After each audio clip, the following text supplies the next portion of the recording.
Hello guys, this is Justin with the Frozen Oak YouTube channel.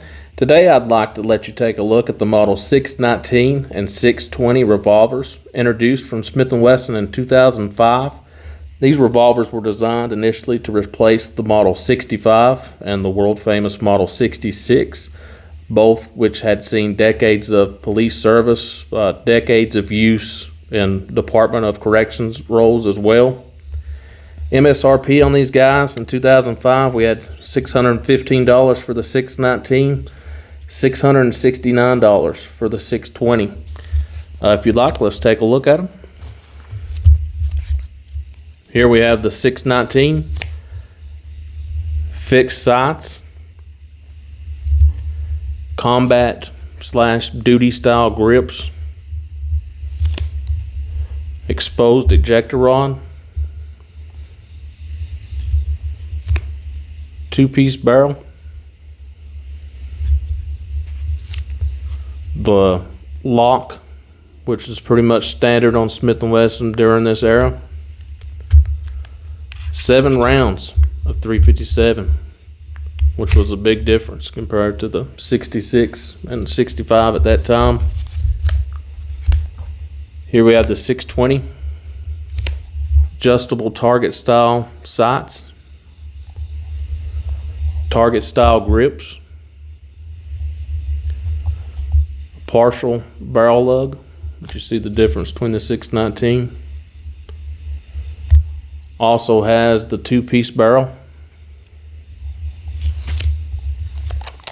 7 rounds, .357 Magnum.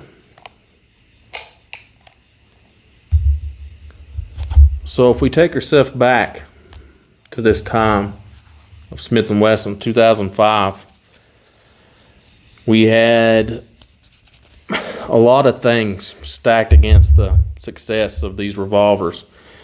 We had in 2004, we had the expiration of the assault weapons ban. So 2005, we had civilians were looking for those Glocks. They were looking for the high capacity semi-automatic pistols and rifles, respectively. The next year for Smith and Wesson, 2006, you had this.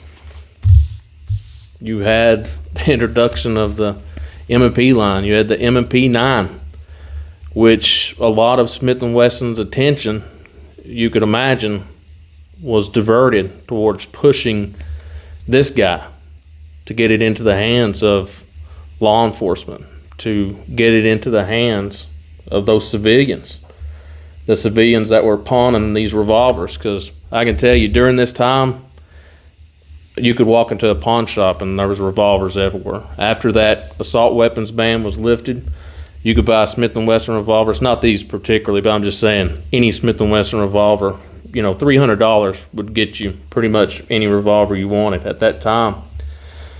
But if we run through the catalogs here, 2006, the M&P line was introduced. 2006, the model 619 still available. MSRP had jumped, $646. 620 still available. MSRP $703. Next year, 2007. You can see what's missing. 619 is no longer available for order. 620 still available. We had MSRP $751 on the 620. This is 2007. 620 right here. 2008. Model 620 still available. 619 non-existent. MSRP $814.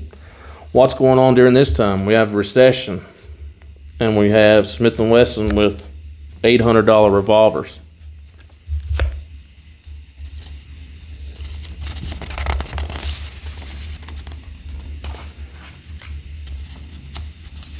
In 2009, we have the 620 still available.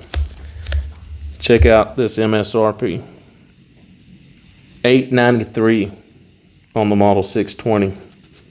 Full-blown recession. We have almost a $300 price increase from 2005 when these guys were initially introduced. The 620 during this year was actually the cheapest .357 revolver offering from Smith and Wesson. As you can see, the 686 was coming in at $909. They're on the price. Next year, 2010, and they're both gone. So no 619, no 620. Introduced in 2005, the 619 ran till 2006. After that, it was no longer available in the catalog, so you had maybe one full production year of this model of the 619 with the fixed sights. The 620 ran till 2009, and then it was also discontinued.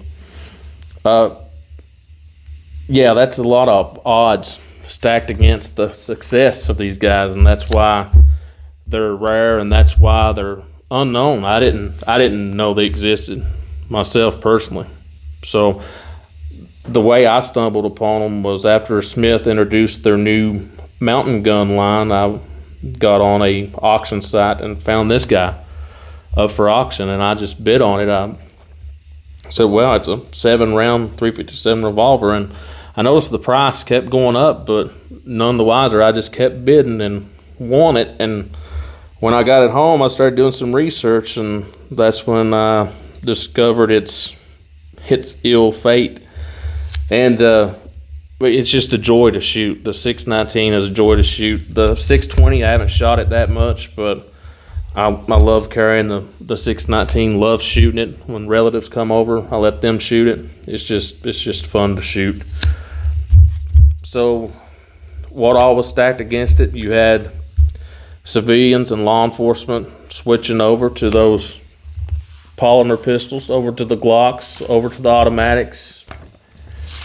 You had a recession, so $800-900 revolvers were not selling. You had the lock. You had the 2-piece barrel. You had, a service-oriented pistol designed and, put out with there was no market for it at the time. So for both pistols, ill-gotten fate, a short-lived career. But I figured I'd just let you guys check it out. Let me know what you think. Like, share, subscribe. I'd love to hear your comments if you have any experiences with these pistols as well. And check us out on the next video. Thanks.